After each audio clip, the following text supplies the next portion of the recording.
राधे राधे। त्रिनेत्र भाग्य में आप सभी का स्वागत है। मैं हूं आपके साथ आचार्य पुष्पेंद्र शास्त्री। बहुत सारी समस्याएं होती हैं, लेकिन आज जो हमारे इस संसार में, हमारे इस पृथ्वी पर जो सबसे बड़ी समस्या है वो है पैसा। कब आएगा, कितना आएगा, कैसे कमाएंगे। हर व्यक्ति की लालसा, हर व्यक्ति की इच्छा पैसा।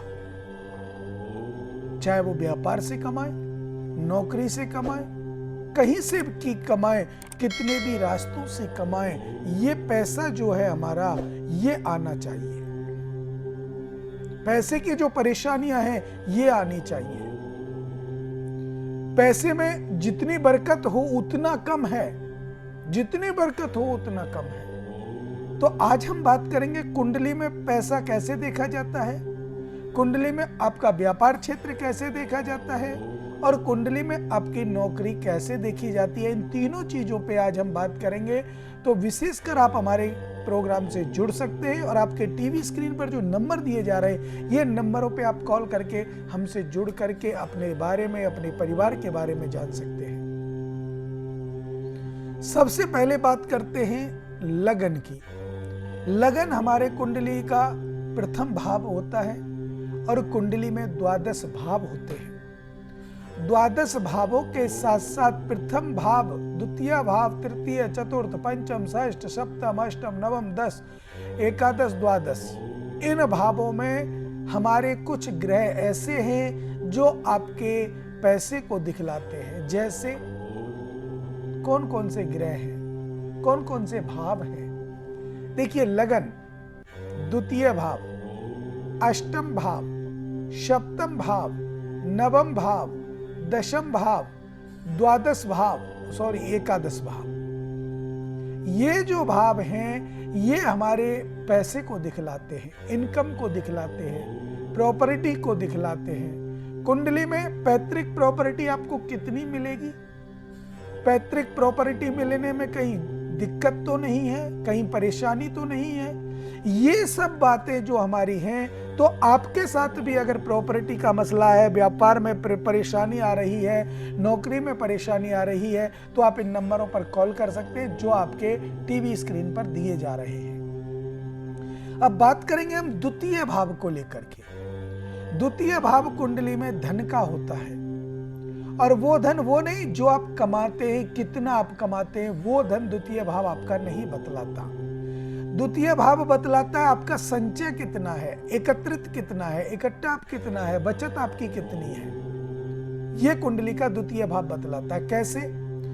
देखिए, आप मान लीजिए कमाते 20,000 रुपए पर मंथ, एक महीने की आपकी सैलरी जो है वो 20,000 रुपए की है।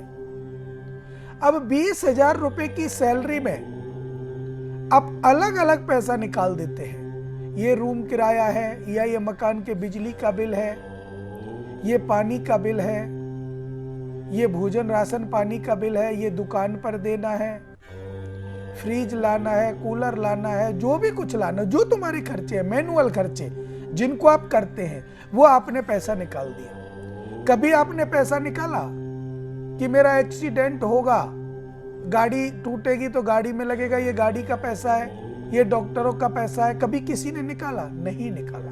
क्यों? क्योंकि उस पैसे को हम वेस्ट नहीं करना चाहते, खर्च नहीं करना चाहते। वो तो हमारे ऊपर भार हो जाता है, अर्थात वो तो आ जाता है, फिर हमें खर्च करना पड़ता है, लेकिन निकालता कोई नहीं, उसे कोई गिनता नहीं है कि ये भी हमारे जीवन का खर्चा है। तो 20,000 रुपए में से आपने संचय किया है मात्र 3,000 रुपए, और सारे पैसे आपने खर्चे में निकाल दिए।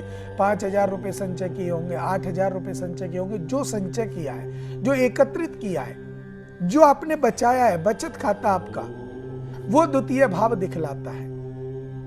और जो खर्च हो रहा है, इस खर्च की बात नहीं कर रहा हूं मैं, खाने का, पीने का, आने का, जाने का, रहने का, ये अलग चीज है, ये तो बेसिक है, मैनुअल खर्चा है, ये तो आप निकालते ही हैं, इनकी तो मैं बात ही नहीं कर रहा हूं। जिन खर्चों को आप नहीं निकालते, जैसे बीमारी का पैसा आप नहीं निकालते, कोर्ट केस वगैरह कोई और पैसा आप नहीं निकालते, एक्सीडेंट जैसी बीमारियों का आपका पैसा नहीं निकलता, तो वो पैसा आपको 12 भाव दिखलाता है।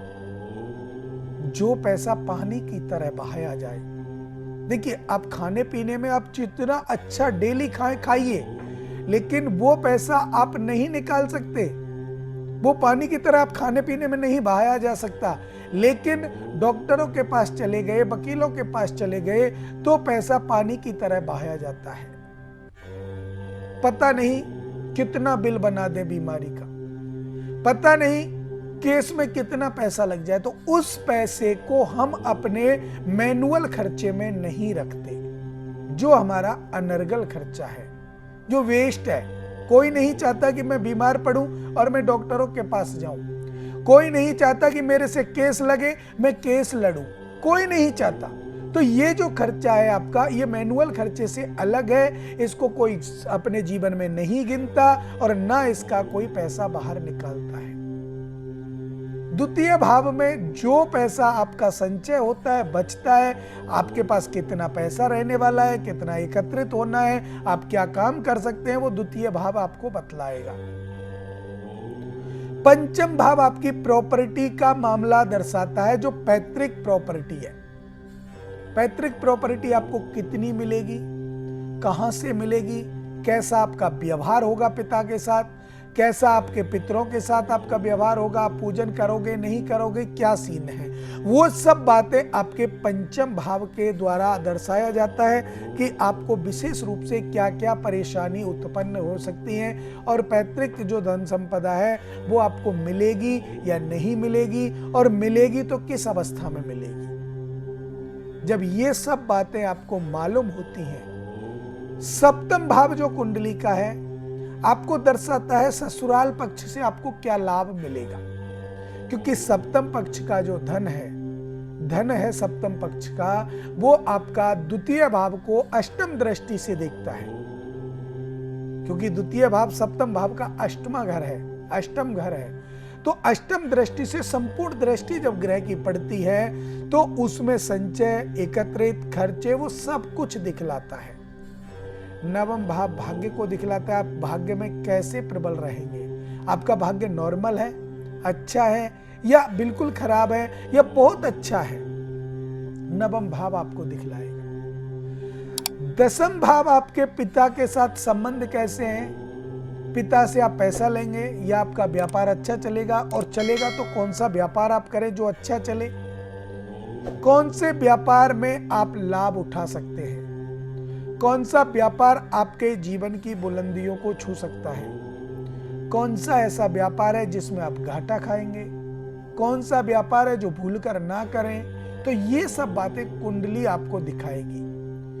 एकादश भाव जो मैंने आपको बताया, एकादश भाव बतलाता है आपके धन आगमन के रास्ते कितने हैं, कितने रास्तों से आप धन कमा सकते हैं, कितने रास्तों से पैसा आप कमाते हैं। आपने देखा होगा कोई व्यक्ति नौकरी कर रहा है, साइड में एक छोटी सी दुकान खोल दी, उसका पैसा आ रहा है, किसी के साथ कोई शेयर लगा दिया, उसका पैसा आ रहा है, किसी के साथ और कोई व्यापार में जुड़ गए, उसका पैसा आ रहा है।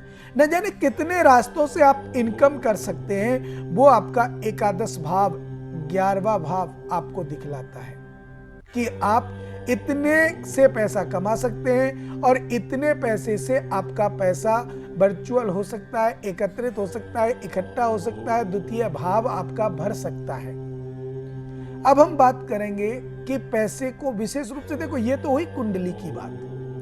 अब हम हस्त क्रिया के द्वारा भी अगर देखते हैं कभी जभी, तो हस्त क्रिया को अगर हम देखें तो हस्त क्रिया में धन का भाव हम कैसे देख सकते हैं। तो देखिए, ये जो कोठी, ये जो हमारी 2-3 जो रेखा है, एक रेखा ये गई, एक रेखा ये गई और एक रेखा ये गई, इन रेखाओं के बीच में ये जो स्थान है, इन स्थानों पर अगर हमारा क्रॉस है, क्रॉस क्षेत्र, तो उस क्रॉस क्षेत्र पर शनि पर्वत हमारा ऊंचा है, गुरु पर्वत हमारा ऊंचा है, या हमारा बुध पर्वत ऊंचा है हाथ के अंदर, और जिन अवस्थाओं में हमारा हस्त क्रिया है उस हिसाब से भी आप देख करके बता सकते हैं कि आपके पास कितना पैसा है, कितना पैसा आप एकत्रित कर सकते हो। ये बात हुई आपके पैसे की। अब बात आएगी व्यापार की। कि आप व्यापार करना चाहते हैं, आपने व्यापार किया भी है, पहले एक व्यापार किया, फिर दूसरा व्यापार किया, और उस व्यापार करने के बाद आपको हानि हो गई, आपने व्यापार बंद कर दिया। जितना पैसा व्यापार खोलने में व्यक्ति लगाता है, बंद अगर किया जाए तो उससे ज्यादा नुकसान हो जाता है, क्योंकि जो आपका व्यापार है, जिस क्षेत्र का आपका व्यापार है, वो व्यापार का क्षेत्र का पैसा जो लग गया वो वापस नहीं आ सकता। तो ऐसा कदम मत रखिए जो आपके जीवन को निरर्थक बना सकता है, खत्म कर सकता है। आप ऐसा कदम रखिए जो आपके व्यापार में चार चांद लगा करके आपको बढ़ा सकता है। जैसे आपकी कुंडली के 10वें भाव और 11वें भाव का संचय करें, चतुर्थ भाव का आंकलन करें, लगन का आंकलन करें, और जब आप इनका आंकलन करते हैं, देखते हैं, तो आपको पता चलता है कि आपकी कुंडली में किस लाइन का व्यापार है जिससे आप कर सकते हैं। जीवन में जो ग्रह की महादशा आती है, अंतरदशा आती है, प्रत्यांतर दशा आती है, जब इसका समय आता है, महादशा का समय चल रहा हो, अंतरदशा का समय चल रहा हो, प्रत्यांतर दशा का समय चल रहा हो, वो किस अवस्था में चल रही है, कौन से भाव में चल रही है, और अगर अच्छी है तो आपको अच्छा फल मिलेगा, गलत है तो आपको गलत फल मिलेगा। अब उसको बदलने का आपके पास एक ही उपाय है, या तो आप उसका समाधान कराइए, या थोड़े दिन जब तक आपकी कुंडली में महादशा, अंतरदशा, प्रत्यांतर दशा चल रही है, तब तक आप शांत बैठ जाइए। अब इसी के साथ आप मुझे दें इजाजत। राधे राधे।